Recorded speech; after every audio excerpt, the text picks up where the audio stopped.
안녕하세요. 저는 30대에 결혼한 지 얼마 안 되는 새댁이고요. 남편과 저는 친구의 결혼식에서 우연히 만난 사이예요. 사실 제가 더 몸이 달았었죠.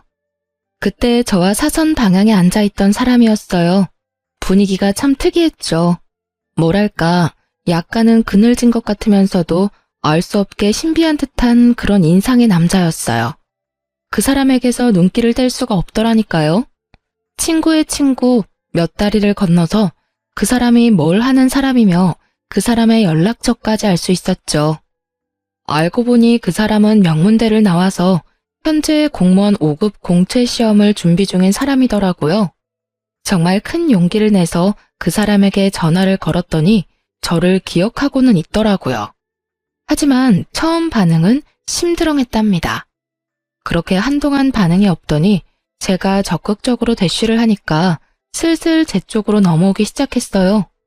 저는 대학교를 나오기는 했지만 지방에 있는 대학교를 나온 사람이었죠. 학벌로 따지자면 제가 많이 기우는 형편이었답니다. 서로 마음만 맞는다면 까짓 학벌이 뭐냐 하는 생각이었죠. 그 사람과 이 얘기 저 얘기 하다가 그 사람에 대해서 여러 가지를 알게 되었죠. 어머니가 일찍 돌아가셨다고 하더군요. 그 사람에게서 느낀 그늘이 어쩌면 어머니를 일찍 여인 탓이라는 생각이 들었답니다. 그리고 어머니의 정을 모르고 자랐다는 생각을 하니 가슴이 아팠어요. 아버지 손에 혼자 자랐다니 자라면서 느꼈을 외로움도 컸겠죠. 한 1년 정도 만나다가 드디어 결혼 이야기가 나오기 시작했죠. 시아버지 될 사람이 반대했다는 얘기를 들을 수 있었어요. 아들처럼 좋은 대학교를 나온 머리 좋은 며느리를 기대하셨다나요? 그렇지만 예비 남편이 아버지를 설득하고 또 설득해서 승낙을 받아냈죠. 시어머니가 안 계시는 바람에 결혼 준비 과정에서 친정엄마가 많이 곤란해하셨어요. 엄마한테 바깥 사돈 될 사람이니 사실 얼마나 어려웠겠어요. 그런데 예비 시부는 몰라서 그러는지 일부러 그러는지 제게 줄 예물도 대충, 예복도 대충, 저한테 줄 것은 모두 대충 해주었답니다. 좁쌀만한 다이아 반지도 간신히 해주었고 웨딩드레스를 벗고 입을 예복도 기성복 중에서도 싸구려를 선택하더라고요.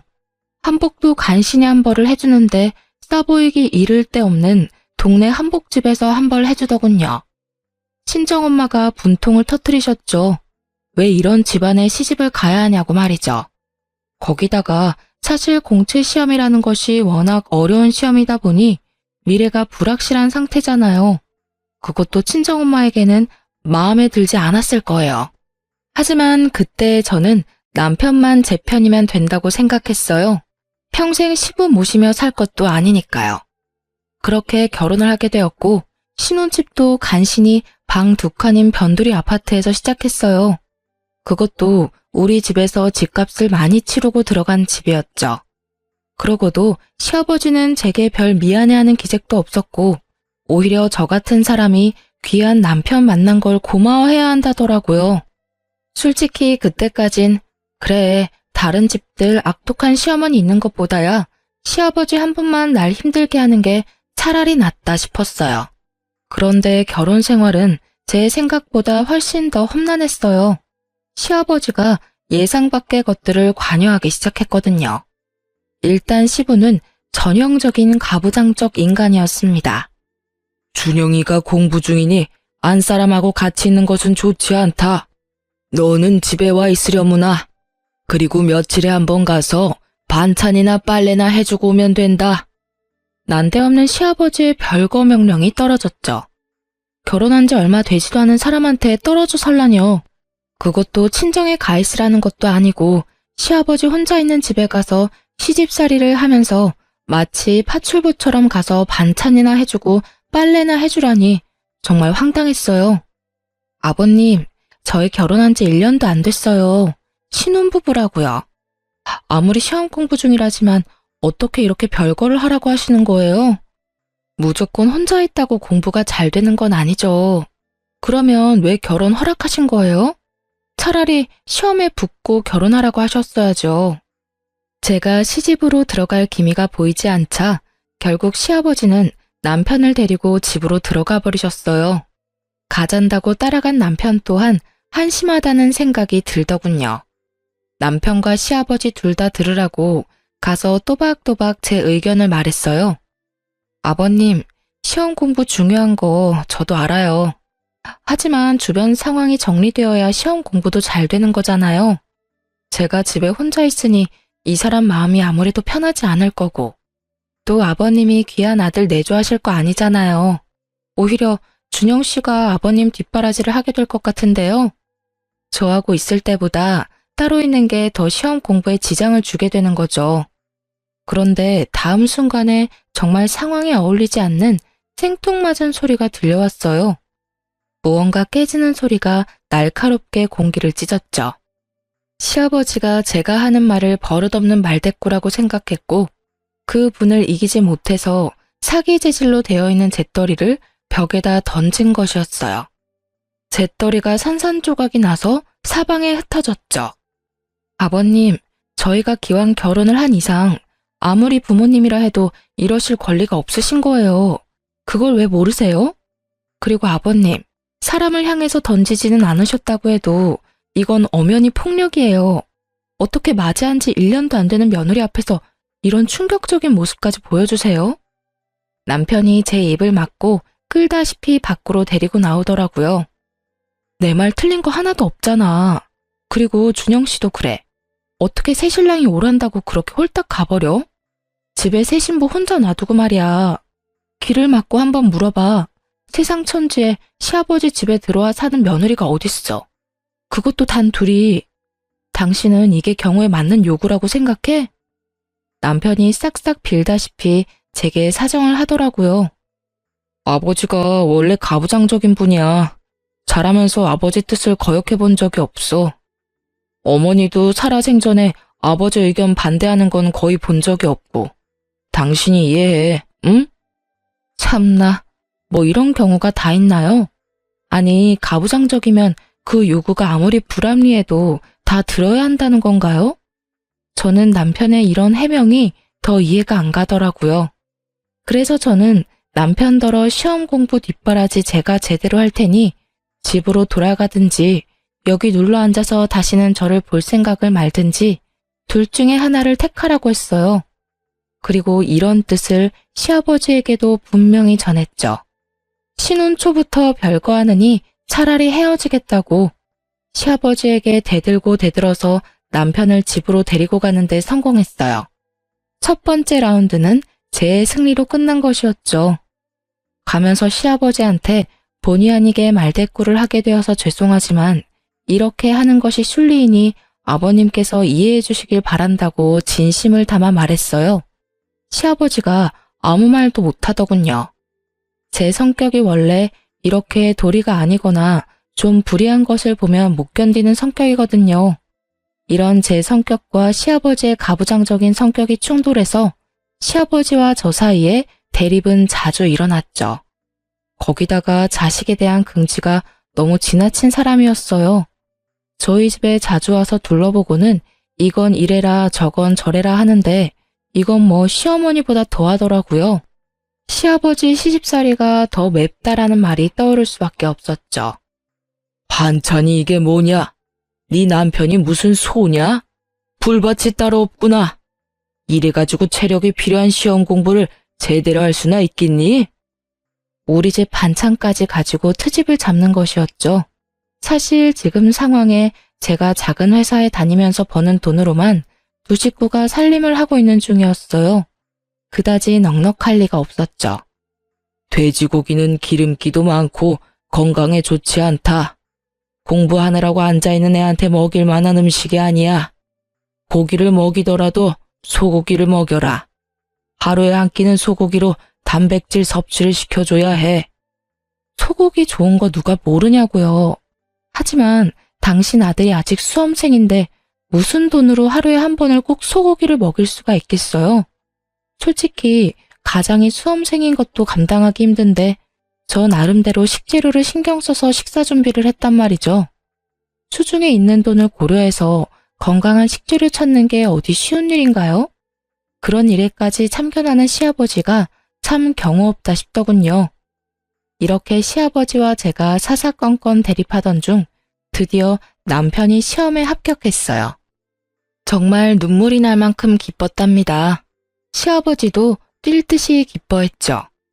시아버지가 그렇게 기뻐하는 모습을 보니 같이 좋은 게 아니라 수험생 시절에도 그렇게 아들 하나 가지고 유세를 떨더니 이제는 더 심해지겠구나 싶은 생각이 자꾸 들어서 마냥 좋아할 수만은 없겠더라고요.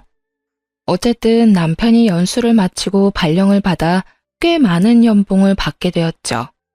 이제는 제가 버는 적은 돈을 가지고 이리저리 머리를 써서 쪼개 쓰지 않아도 된다는 생각을 하니 흐뭇했답니다.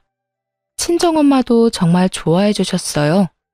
그런데 기쁜 것도 잠시 또 시아버지가 제 화를 돋우는 요구를 하더라고요. 네 남편의 오늘날이 있기까지는 내가 키우면서 제대로 교육을 시켰기 때문이야. 그러니 네 남편이 버는 돈은 모두 나한테 보내라. 내가 알아서 적금도 부어주고 내 생활비도 쓰고 할 테니 말이다. 네 남편이 번 돈은 내가 관리하겠다는 말이다. 알아들었겠지? 아니, 마누라가 시퍼렇게 눈을 뜨고 살아있는데 왜 시아버지가 남편의 월급을 관리한단 말인가요? 아버님, 그러면 이 사람이 시험에 합격해서 돈을 많이 버는데도 여전히 제가 이 사람 먹여 살려야 한다는 말이에요? 저 그동안 할 만큼 했어요. 당연히 결혼을 했으면 자기 가정은 자기 힘으로 꾸려나가야죠. 이제 충분히 그럴 능력도 되고요. 너 같은 처지에 네 남편 같은 사람을 만났으면 그걸로 고마운 것을 알아야지. 같이 살아주는 것만 해도 고마운 일이란 말이다. 그거 말고 뭘 더 네 남편한테 바라는 거냐? 평생을 키운 나하고 이제 겨우 2년 남짓 뒷바라지한 너하고 설마 비교를 하겠다는 것은 아니겠지? 정말 할 말을 잃겠더라고요. 듣는데 혈압이 오르는 건 둘째치고 세상에 이런 부모님도 다 있구나 싶었어요. 궤변도 이런 궤변이 없겠더라고요. 아버님, 제가 2년밖에 뒷바라지 하지 않았지만 이 사람과 저는 함께 새 가정을 꾸렸어요. 죄송하지만 아버님은 저희를 응원해 주셔야죠. 이 가정에 아버님이 여전히 속해 있다는 생각은 버리셔야죠. 안 그런가요? 또 불같이 화를 내더라고요. 뭔가 손에 잡히면 또 집어던질 기세였어요.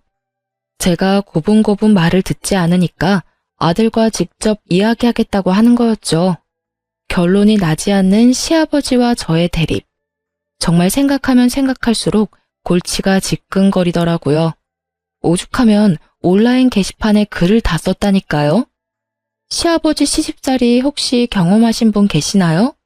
시아버지가 남편을 평생 교육시켰으니 벌어오는 돈은 다 시아버지한테 가지고 오라는데 이게 말이 되는 건가요? 게시판에 댓글이 주르르 달렸어요.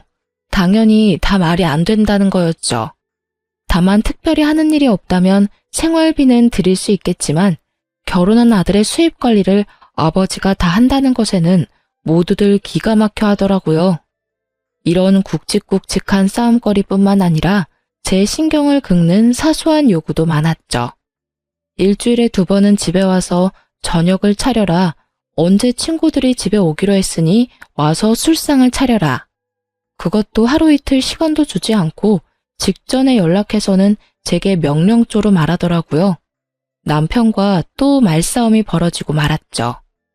아버님 혼자 계시고 큰 수입이 있는 것도 아니니까 생활비는 드릴 수 있지. 그치만 당신 월급 전부를 관리하겠다는 건 절대 안 되는 말이지. 내가 걱정돼서 미리 말하는 거지만 몰래 몽땅 아버지한테 갖다 드리기만 해봐. 진짜 가만 못 있으니까. 제발 날 이상한 사람으로 만들지 말고 당신도 제대로 된 의견을 좀 보여봐. 아버님도 당신이 가만히 있으니까 더 당당하게 요구하잖아. 결국 친정엄마한테까지 얘기를 했죠. 친정엄마가 남편한테 따로 전화를 했고 제 입장과 같은 말을 하셨어요. 처가에서까지 이런 식으로 나오다 보니 남편도 아버지 의견을 반영해 생활비를 좀 많이 챙겨드리는 걸로 결정했죠. 저 역시 남편이 꽤 돈을 받아오는데 혼자 있는 시아버지가 남루하게 사는 것을 바라지 않았어요. 충분히 쓸만한 돈을 드렸고요. 그런데 돈을 받을 때마다 굳이 전화를 걸어서 제게 불만을 토로하더라고요. 꼴랑 200만 원 줘놓고 내 입에 풀칠은 하겠어? 내가 이런 대우 받으려고 정성껏 키운 줄 아니? 그 아이 그렇게 좋은 대학에 입학할 수 있었던 것도 결국은 내 덕 아니냐? 그리고 그 학과도 내가 선택하게 했었다. 그 사이 교육비는 또 얼마나 들었겠니? 나 네 남편 교육비 대느라고 빚도 있는 사람이다. 월급 받아서 내가 다 쓰겠다는 것도 아니고 너희들 위해서 적금도 부어주겠다는 것 아니냐? 그렇게 따지면 세상 자식들이 모두 결혼해서도 버는 돈 다 자기 집에 갖다 주어야 해요, 아버님. 자식 키우면서 교육비 안 드리는 부모도 있어요? 그건 당연 부모들이 다 하는 일이죠. 저도 아이 낳으면 그렇게 할 거고요. 그런데 왜 아버님만 하신 것처럼 말씀하세요? 키움값 받으시는 건 알겠는데 그러니 넉넉하게 챙겨드리잖아요. 볼 때마다 시아버지 얼굴에 불만이 다닥다닥 붙어 있었어요. 그래도 생활비 많이 주니 넘어간 줄 알았는데 제 착각이었던 거죠. 내 친구들을 보니까 요즘 내 나이대에 많이 타는 튼튼한 차를 굴리고 있더구나. 나는 지금까지 차도 없이 지내왔다. 그런데 내 아들이 이제 나 차 사줄 돈은 충분히 버니까 차 한 대는 내 명의로 만들어 놔라. 이것까지 설마 안 된다는 말은 안 하겠지? 사실 우리 집에도 차가 있기는 했어요. 제가 결혼 전부터 타는 차였어요. 그걸 좀 바꿔야겠다는 생각을 하고 있던 중이었답니다. 이미 하던 일에서 퇴임을 하시고 왔다 갔다 하는 범위가 정해져 있는 시아버지한테 그런 좋은 차가 왜 필요한지 모르겠더군요. 사실 우리 차를 바꿔서 저는 이제 그만 타고 남편이 끌고 다니게 하려고 했었거든요. 시아버지한테 이런 뜻을 전했죠. 그랬더니 뭐라는 줄 아세요? 생활비도 많이 안 주는데 자기 차는 꼭 새 걸로 사달라며 우리가 사려고 했던 새 차에 대한 할부값은 꼭 제 월급에서만 해결하라고 강조하더라고요. 남편에게 혹시나 시아버지 차 사는 일에 단 한 푼이라도 더 갔다가는 이번에는 정말 이혼이라고 으름장을 놓고 말았네요. 그런데 이 파파보이가 결국 아버지 고집을 꺾지 못하고 기어코 할부로 차를 샀던 모양이에요. 그것도 저한테 숨기고 있다가 남편의 카드 명세서를 보고 알게 되었답니다. 제가 이미 예고한 대로 짐을 싸서 친정으로 가버렸어요. 남편이 예상보다 늦게 친정으로 찾아왔더라고요. 거의 보름이나 지난 다음에 저를 데리러 왔죠. 부모님은 그런 남편을 보고 혀를 끌끌 차며 말하셨죠. 직업이 좋을지 모르나 이리 보나 저리 보나 참 마음에 안 드는 사위라고 말이죠. 결국 시부차는 저질러 놨으니 저희 차를 미루기로 했네요. 남편이 자신은 굳이 차가 필요하지 않다고 알아서 뒤로 빠졌어요. 시아버지와 저의 싸움을 좀 줄여보자는 생각에서였겠죠.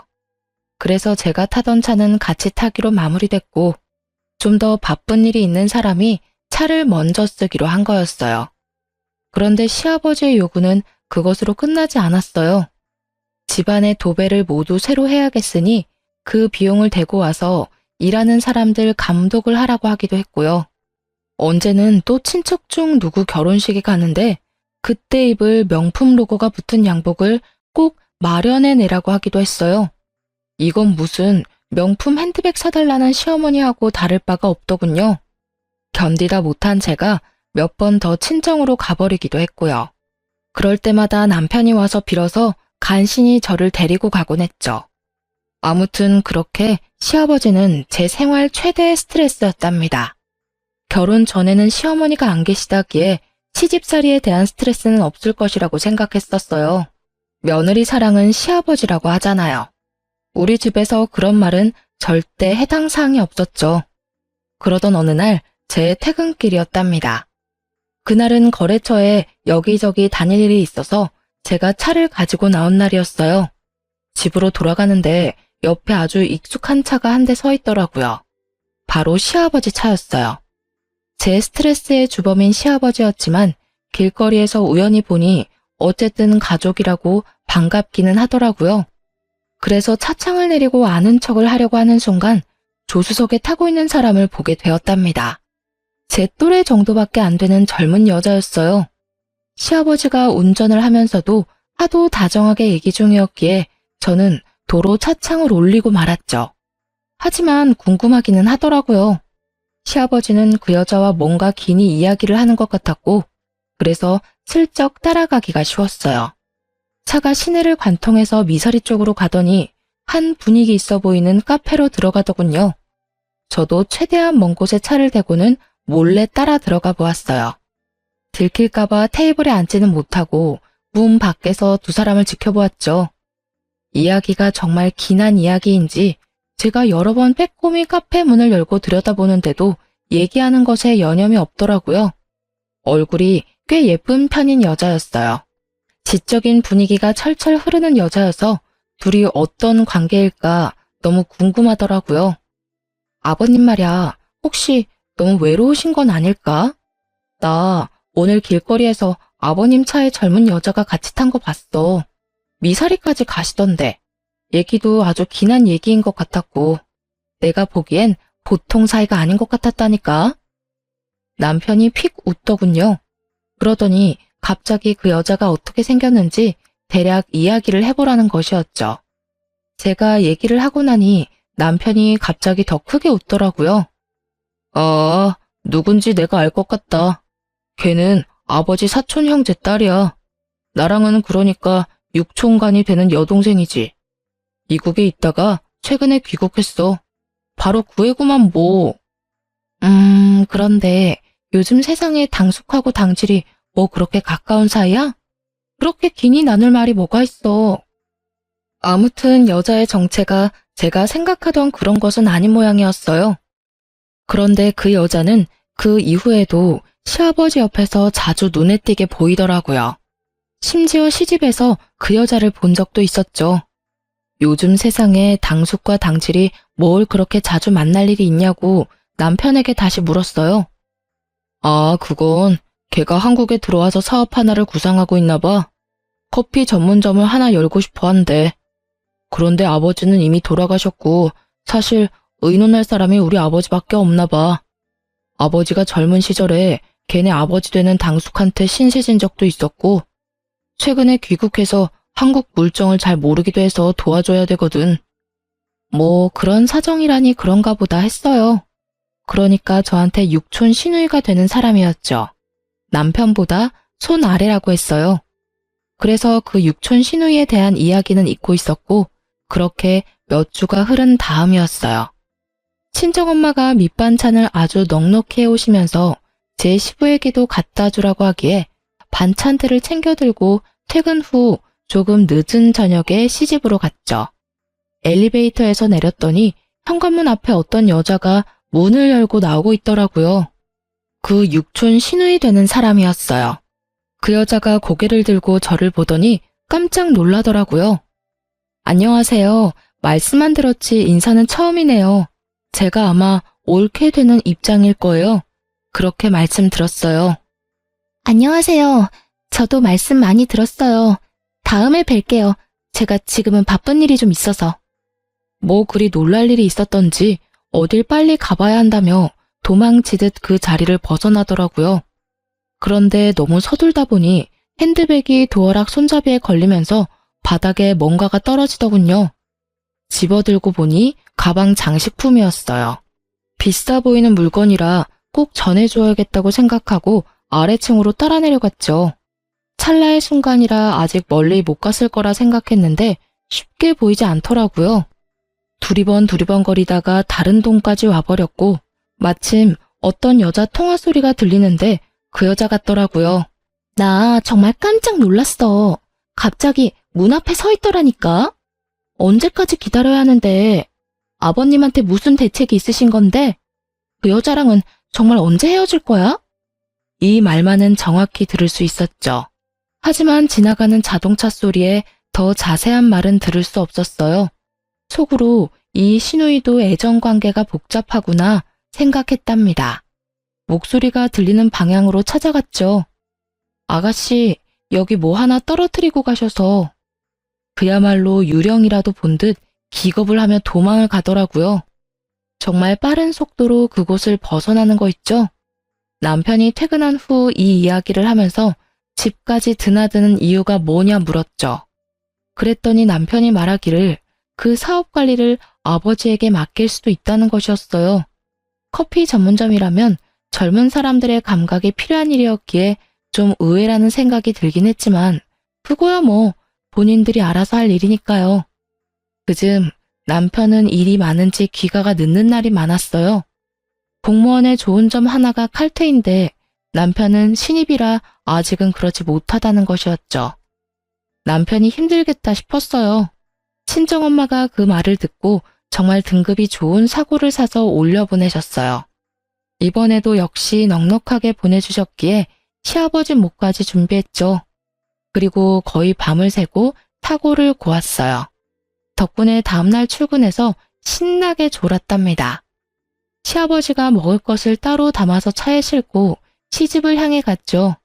시집에 도착해보니 좀 의외의 상황이 눈앞에 벌어져 있더군요. 우선 신입이라 일에 바쁘다던 남편이 그날만은 칼퇴를 했는지 시집에 와 있더라고요. 그런데 시아버지와 함께 그 육촌 시누이도 같이 있더라고요. 요즘 들어 늘 귀가가 늦었던 남편이었기에 조금 이상하다 싶긴 했죠.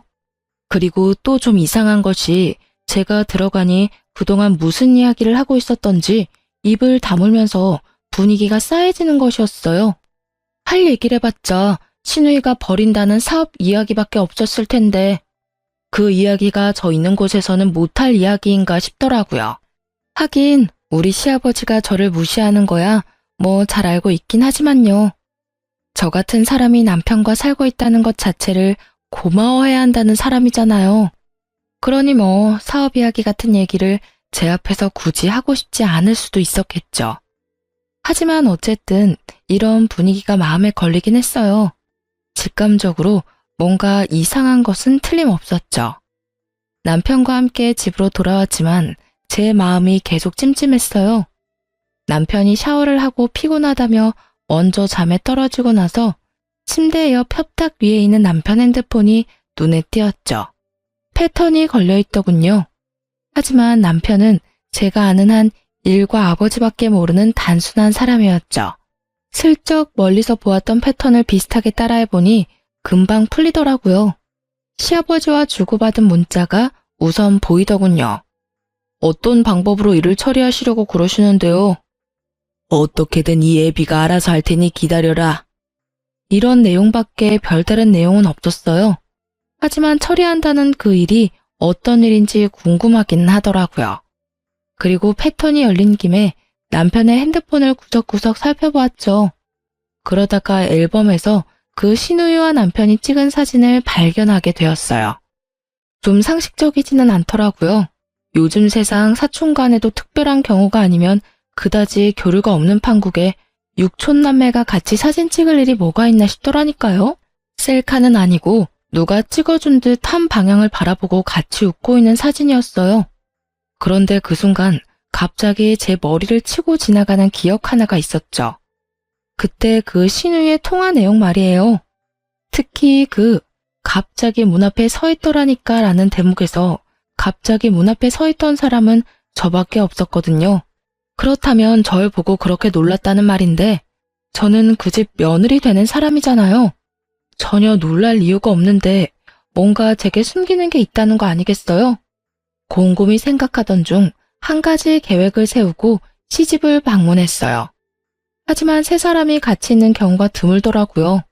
남편도 제 시간에 퇴근하기 시작했죠. 제 계획을 실행하는데 한 달이 넘게 걸렸어요. 저는 일부러라도 시집을 자주 방문했어요. 결국은 기회가 오더라고요. 예고 없이 찾아가 보니 마침 세 사람이 또 같이 있는 날이었어요. 이번에도 그 묘한 싸한 분위기를 느낄 수 있었고요. 저는 일부러 이것저것 싸간 음식을 늘어놓으며 분위기를 유쾌하게 하려고 했죠. 그런데 그 분위기가 여관에서 자연스러워지지 않더군요. 제가 가지고 간 음식을 다 먹은 두 남자가 담배를 피우겠다고 베란다로 나갔죠. 아가씨, 한식집 차리신다면서요? 한식집은 일할 사람도 많이 필요하고 아무래도 아버님같이 연세 좀 있으신 분이 관리해 주셔야 할 거예요. 그나저나 여러 가지로 바쁘시겠어요. 남편이 분명 커피 전문점이라고 말했지만 일부러 넘겨짚어 물어본 것인데 역시나 걸려들었어요. 그러게 말이에요. 제가 최근에 주로 미국에 있었기 때문에 그 사이 한국 물정을 많이 잊어버렸어요. 그래도 한국 땅이니 한국 먹거리가 제일 잘 팔릴 것 같아서 그걸로 사업 아이템을 정했어요. 이제 그 세 사람 사이에 제가 모르는 모종의 일이 있다는 것은 제 막연한 짐작이 아니라 분명한 것이었죠. 집에 들어와서 곰곰이 생각에 잠겼어요. 그리고 다음날 신우의 어떤 말도 또 머릿속에 떠올랐죠. 바로 핸드백 장식을 주러 나갔을 때 한 말. 그 여자랑은 언제 헤어질 건데? 라고 전화에 대고 하는 말이었죠. 여기서 그 여자라 함은 바로 저를 칭하는 말이라는 생각은 지나친 것일까요? 저는 고개를 여러 번 저었답니다. 설마 아닐 거야, 아닐 거야 했죠. 다음날 남편을 먼저 출근시킨 다음 바로 흥신소를 붙였답니다. 흥신소에서 연락이 오기까지 기다리는 시간이 그리 길지 않았어요. 바로 며칠 만에 흥신소에서 아주 결정적인 사진 몇 장들이 우선 날아왔거든요. 육촌 시누이 혈족이라면서요. 다정하게 같이 모텔에 드나드는 사진도 있더라고요. 기도 안 차더군요. 남편의 퇴근 시간, 그 여자가 남편의 직장 앞에 서서 기다리는 사진도 있었죠. 흥신소에서 보내온 동영상에는 제가 모를 자동차를 타고 둘이 서울 근교로 나가는 것도 포함되어 있었습니다. 직업이 공무원인 만큼 조심해야 했겠죠. 숙박업소 출입은 주로 서울에서 좀 떨어진 곳에서 잡았고 퇴근 시간이 늦었던 이유가 이 여자 때문인 것도 알게 되었네요. 흥신소의 말로는 남편은 거의 정시 퇴근을 한다고 말해줬어요. 남편이 제가 모든 것을 알고 있다는 것도 모른 채 집에 와서 하는 꼬라지를 당분간 지켜보았어요. 퇴근할 때마다 무지무지 피곤해 보이더군요. 하긴 그 먼 거리를 운전해서 나갔다가 숙박업소에 들어갔다 나오고 또 반대 방향인 집까지 먼 거리를 운전해서 오려니 얼마나 피곤하겠어요. 아주 단순한 인간인 줄 알았더니만 피곤해하는 연기는 꽤 수준급이더군요. 이후에 보내오는 사진들도 가관이었어요. 커플 모자에 커플티를 착용한 사진부터 시작해서 놀이공원에서 아이들처럼 천진하게 뛰노는 사진까지 별별 사진이 다 있더라니까요. 둘이 불륜관계라는 것은 이제 분명했죠. 그리고 당연히 육촌 시누이라는 것도 거짓말이었을 테고요. 하지만 한 가지 여전히 해결되지 않는 것이 있었어요. 바로 시아버지가 이 일에 어떻게 관련되어 있는지를 모르겠더라고요. 하지만 한 가지만 분명하잖아요. 적어도 시아버지가 둘의 관계를 미리 알고 있었거나 알고 난 후에 묵인했다는 것이었죠. 모든 증거를 확보하고 남편에게 직접 물었습니다. 사진들과 동영상이 담긴 USB를 남편 앞에 던졌어요. 그걸 본 남편의 얼굴이 마치 죽은 사람처럼 핏기가 없어지더군요. 남편을 추궁했어요. 우선 얼마나 된 사이인지를 물었죠. 한동안 입을 다물고 있던 남편이 전부 포기한 듯 털어놓기 시작하더군요.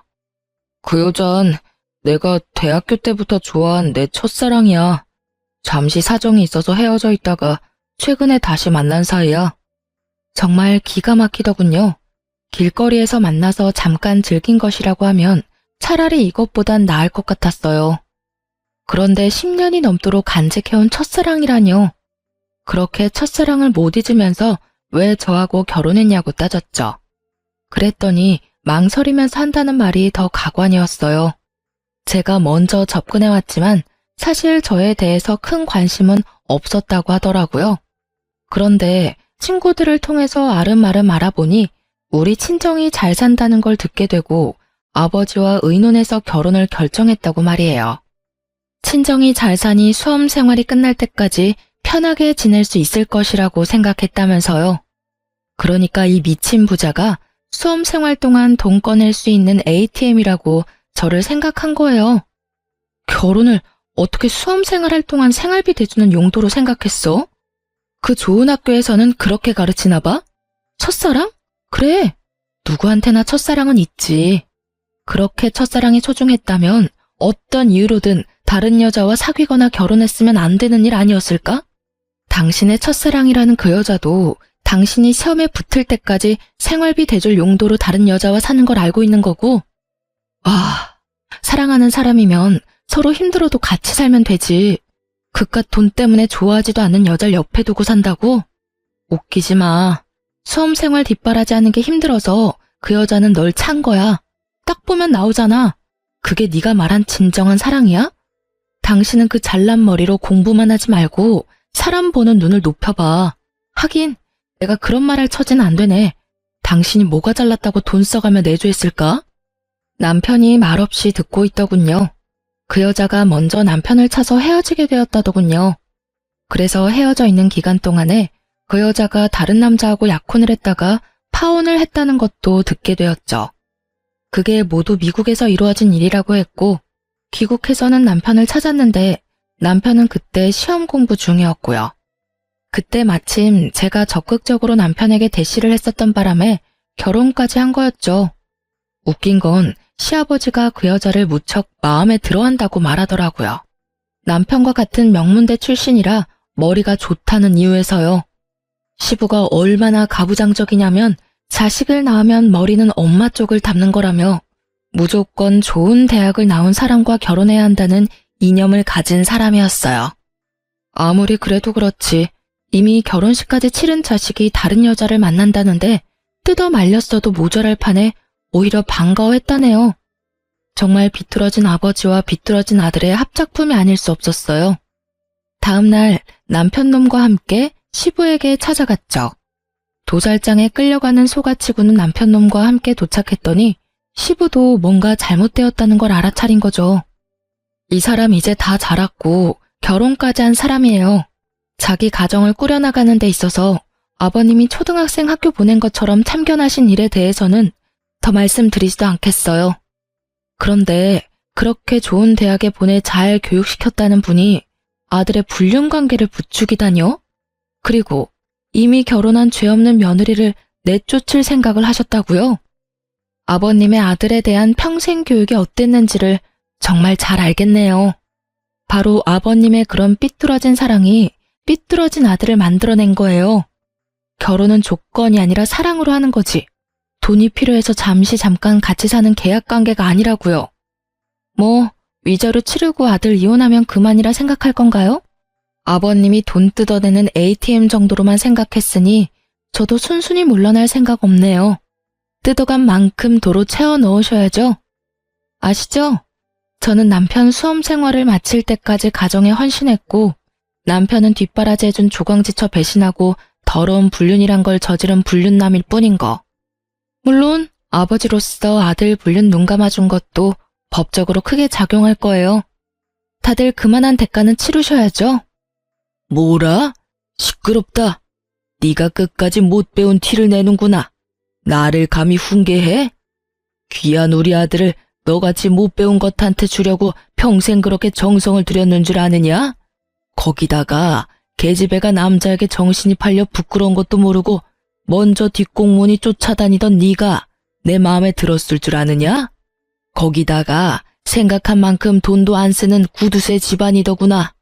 잘 산다기에 수험 생활할 동안 퍼줄 줄 알았지. 거기다가 고분고분하지도 않고 하나부터 끝까지 너는 내 며느리가 아니었어. 못 배웠다고 계속 무시하시는데 그쪽이야말로 하나는 알고 둘은 모르나 보죠? 세상 사람들은 뭐라 생각하겠어요? 법적으로 사기 결혼에 해당하는 행위를 오로지 돈 때문에 밀어붙였으면 그건 부모가 자식 이용했다고밖에 생각 못하죠. 그리고 귀한 아드님 공무원 만들 생각은 하고 한순간에 인생 망할 줄은 상상도 못했나 보죠? 이 사람 직장? 공직이죠. 그래서 더 알려야 한다고 생각해요. 이 사람은 공직을 수행해서는 안 되는 사람이죠. 제가 책임지고 끌어내려 줄게요. 사기 결혼과 불륜을 행한 공직자. 사람들이 얼마나 분노하겠어요? 조금 전까지 당당하던 시아버지가 싹싹 빌기 시작하더군요. 자신이 잠깐 정신이 나갔었다는 둥, 여러 가지로 저를 힘들게 했겠다는 둥. 이제 와서 일을 손바닥 뒤집듯이 없는 일로 만들려고 하는 것이었죠. 두 부자가 싹싹 빌다시피 하지만 저는 봐줄 생각이 없어요.